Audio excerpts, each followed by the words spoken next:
Bien, pues el arte a veces puede funcionar como una forma de protesta y como una herramienta para exponer distintos puntos de vista sobre un mismo suceso.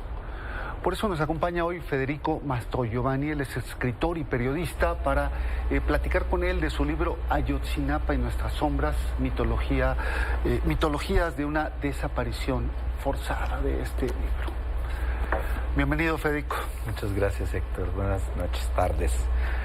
Pues cuéntanos un poco, tú como periodista has venido documentando desapariciones forzadas, en México es un tema al que te has abocado y lo de los 43 pues es un caso prototípico de desaparición forzada por parte de fuerzas del Estado.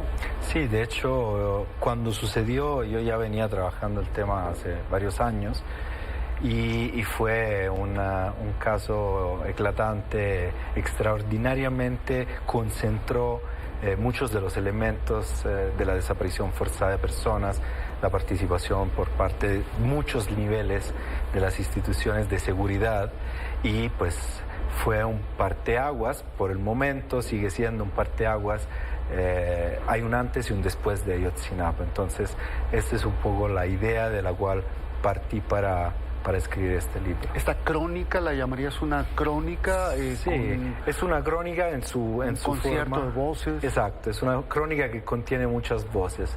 Y la quise hacer así porque creo que necesitamos seguir haciendo un debate y un diálogo público colectivo sobre este tema como sociedad.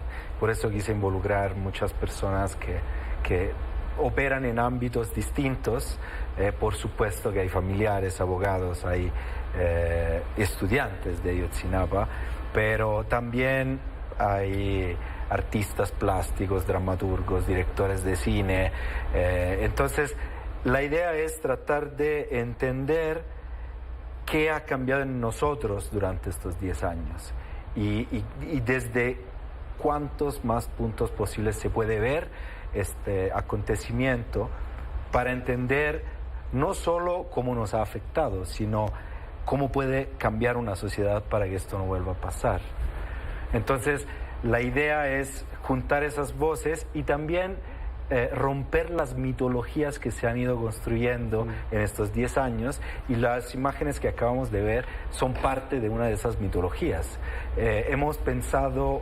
el contraste, ¿no? Exacto. Tenemos el monumento y por el otro lado los petardos a una institución.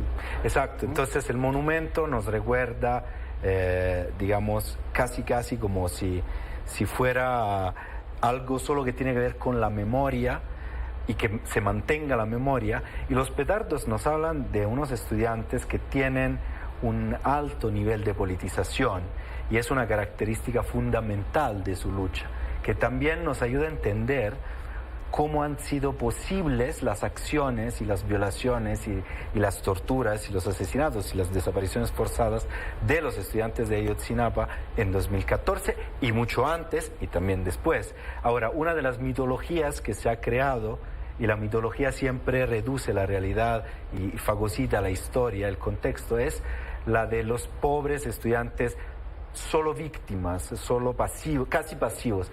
Y acá estamos viendo estudiantes muy capaces de decidir cómo va a ser su lucha, que son altamente politizados, y esa es la razón por la cual han representado siempre, desde Lucio Cabañas Barrientos, una amenaza porque proponen una idea de sociedad distinta. Ahora, subversiva, ¿no? Exacto, uno puede no estar de acuerdo, hay opiniones diferentes, pero hay que reconocer a los estudiantes de Ayotzinapa y de las normales, rurales de este país, una agencia, una capacidad de análisis, de organización y de politización que es la que los define y que también toma digamos, en consideración acciones como estas, que son parte de una lucha que hay que entender y que hay que escuchar. Ahora, no me parece aceptable a estas alturas estigmatizar nada más o tomar distancia porque representan una lucha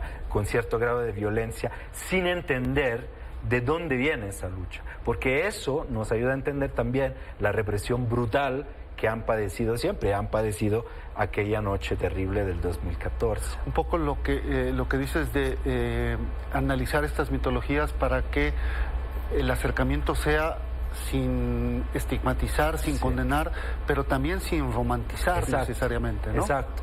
Y justo la romantización es parte de esta construcción mitológica, ¿no? Ni son criminales, ni son narcotraficantes, ni son sujetos pasivos, sino tienen características importantes que hay que entender dentro de un contexto complicado como lo es la lucha por el territorio y la lucha por la defensa del territorio y de los derechos de los movimientos campesinos, indígenas, del estado de Guerrero y de otros estados del país. Entonces, si no entendemos y si no hacemos el esfuerzo de entender sin juzgar y sin estigmatizar, es inexplicable lo que pasó aquella noche. Claro. Es inexplicable la hazaña, la crueldad.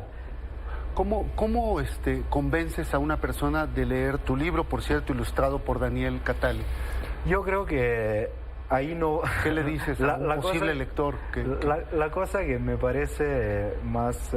que todos los que lo han leído me repiten es, no encuentras respuestas, aumentas las preguntas. Entonces, yo creo que esto para mí es algo positivo. O sea, yo no voy a establecer verdades ni fácticas, sino voy a proponer nuevas preguntas junto con gente que a mi parecer tiene mucho que decir y no está tan presente en el debate público y aumentan las preguntas. Entonces creo que este es el primer paso hacia una participación mayor como ciudadanos. Muy bien. Bueno, pues ahí queda la invitación a la lectura de este libro oportuno. Estamos justo en vísperas del 10º aniversario, así que vale mucho la pena pues ahondar en las miradas sobre lo que ocurrió aquella noche trágica de Ayotzinapa, que recordaba, como lo mencionas tú, esta visita que hiciste. A mí me toca también ir en los primeros días allá a la Normal y pues ver de primera mano las pintas, todo. En fin, pues ahí queda la invitación. Ayotzinapa y nuestras sombras, una lectura recomendable para estos días. Gracias, Federico Mastrogiovanni, y mucha suerte con las ventas y con la lectura. Muchas gracias, Héctor. Bueno.